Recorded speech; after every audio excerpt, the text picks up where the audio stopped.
today we're going to be looking at the Nine of Cups in the Thoth deck as part of the Minor Arcana series. This is a close-up of it, and this is another great card to have, and it's called Happiness. The Rider-Waite card looks rather different, as it usually does, with just a man sitting with his accumulated cups in the background. So with the number 9, the number 9 itself is very significant numerologically. I've got a whole article of it on my website, and there's a link to that specific article down below. But I think, as we saw in the last card that I did with the Ace of Wands, we had the 18 thunderbolts coming out of the club.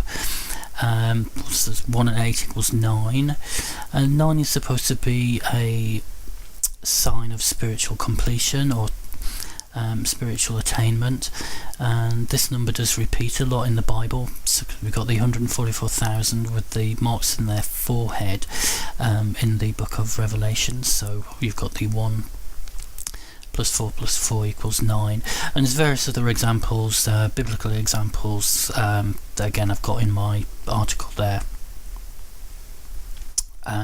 So that's that.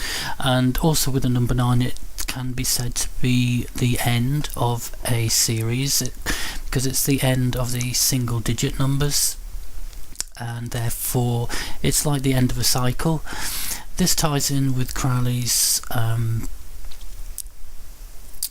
divinatory meanings for the cards, because the number 9s are all, apart from the 9 of Swords, are all pretty good, and we've covered the 9 of Swords and the reason why that doesn't follow suit. So the 9 being the end of a cycle, and the 10 would then be somewhat of an excess, and we've seen that in the suit of the cups and the discs.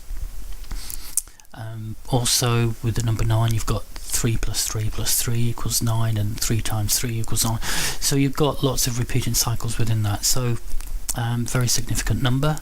And in the suit of cups here, we've got a great card to have. Okay, so I'm going to go on to the next section now and briefly look at the symbology of the card, which is straightforward, and then we'll just talk about how it plays out in a reading. Okay, we'll go on to the next section now, and I will just bring up the Tree of Life diagram, because it is, as always, significant. So we've got the 9 of Cups, and it is in Yesod here, and Yesod in Bria, which we'll look at the world's diagram in a minute. So it returns us to this middle pillar here, with Keta being significant at the top there. That's where our spiritual source is, if you like. So we've got, even though it's far down on the Tree of Life, it's still very beneficial for the cups here. And if we look at this little triangle here, we've got Hod and Netzach here, and that's where in the suit of cups we've got the debauch card here, where you've got all that excess, you've got that seeking in pleasure in a very base way, and you've got Hod where we've got indolence, which is again the sterility associated with Saturn. So returning to the middle pillar here, we've got much more balance, and we've got a really good card in the 9 of Cups. One of the reasons for this, apart from the being back on the middle pillar, one of the reasons for this being a really great card is, as always, the astrology. Before we go to that, as I normally do, we've got in the second world here, in the Suit of Cups, it's the Bria, or the female name of God. So you've got Father, Son, Father, Mother, Son and Daughter there. And with regards to Deccan here, the astrological attributes of this card, we're in the second decan of Pisces, which is 10 to 20 degrees. So Pisces, I think, is a really nice sign, really spiritual, sensitive. It's obviously got its downsides. And the second house is, the second decan rather, is ruled by Jupiter. So Jupiter rules Pisces, so we have a very strong complementary energy set in this card. You've got Jupiter with its like philosophical type approach, and this aligns well with the spiritual type nature of Pisces. Jupiter also brings good luck and happiness, and so this is translated into the title of the card, happiness. And also Jupiter has softer side to it, such as care, compassion, as I mentioned, the philosophical side to it, and these are all really beautifully expressed through the sensitive sign of Pisces. So here we've got an enormous capacity to love, even though if we go back to the Tree of Life there, have got all this happiness, but as with all the nines, they've all like travelled a journey. So in the, like for instance in the 2, we've got the love card here, 2 of Cups, but there is also like an innocence to it. I'm sure we've all felt like when we were younger, there's like that innocence that we want to return to before life got underway. So this happiness is like a hard-won happiness, but nevertheless it is complete and content within itself. It's just there is like an experience behind it. With the card itself, as you can see, there's just the 9 lotus flowers are pouring into the 9 cups, and we've got this solidity in the like square shapes there, and that is pretty much it in terms of the symbology. There's not a lot of intricate symbology going on. You've got a nice blue background there, you've got Jupiter's sign and Pisces just a little bit off center. The other thing to say about this card is this is blurred because I had to blow it up. In the Book of Thoth, he does talk about a geometric figure associated with this card, called Letitia, and it's Latin for joy. So it resembles like an arch or a fountain. And astrologically, this sign is associated with Pisces and Jupiter retrograde. Don't know quite why it's Jupiter retrograde, but there you go. Said to be ruled externally by water and inwardly by fire. And this is one of the good geomantic figures to get, because as we know, Mr. Crowley does try and marry Eastern and Western philosophy. So, quotes from the Book of Thoth. 9 is the number of the moon, thus strengthening the idea of water. Because obviously we've got water in Pisces, it's the water sign, and the moon rules Yesod, which is the Sephiroth of, which is a 9 Sephiroth.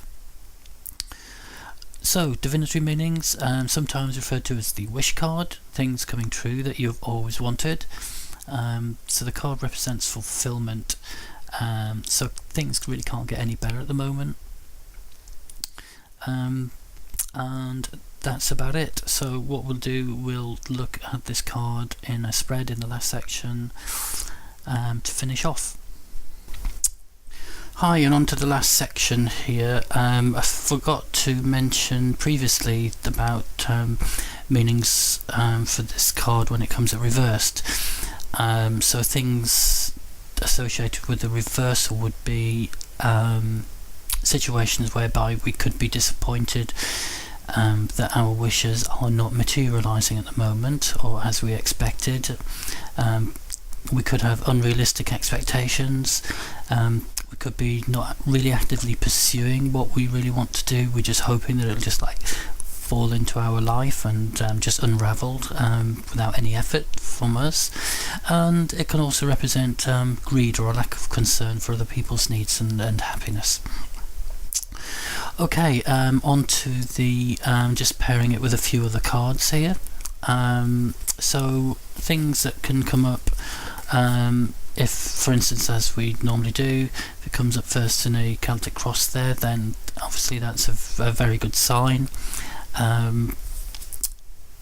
Crossed with the works card, then obviously this relates to a work situation in which we could be content at this moment in time. We're getting everything we want from it,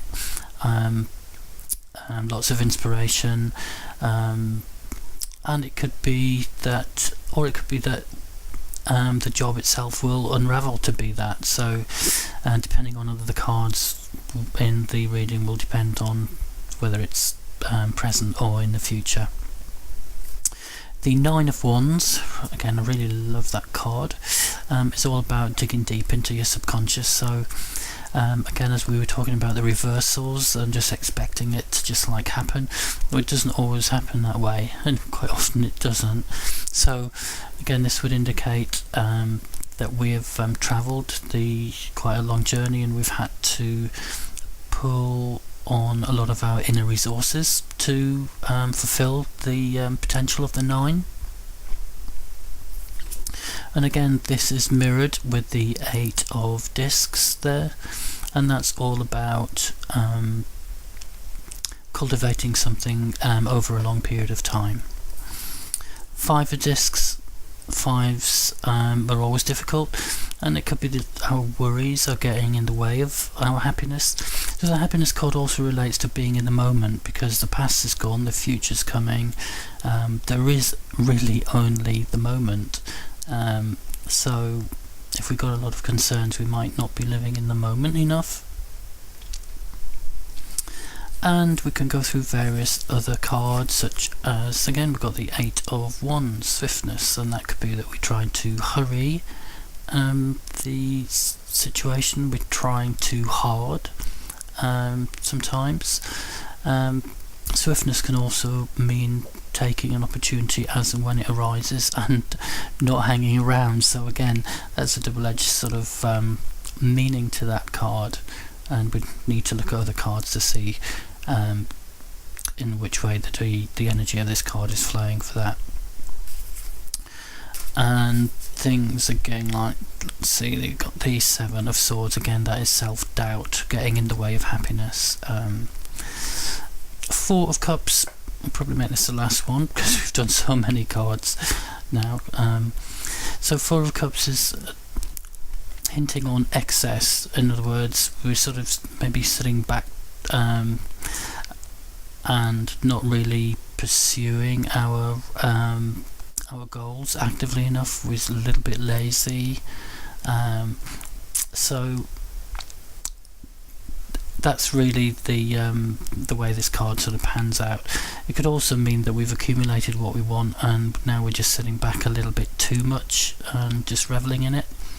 So again, the limitation of me just pairing the 2 cards is it's difficult to get a meaning fully for the 2 cards here without having the other cards in the spread. Make the last one on a positive note, which is the love card. So again, that would be great for a relationship type situation. Okay, that gives you quite a few examples for the 9 of Cups, and we'll progress. We've nearly finished the Minor Arcana series now, and then we'll be going on to the court cards, but there's a few more to go yet. So hopefully see you in the next video. Take care of yourselves, and say in the drop box below there is all the notes to this and the link to the meaning of the number 9 as well. Okay, take care of yourselves. Bye.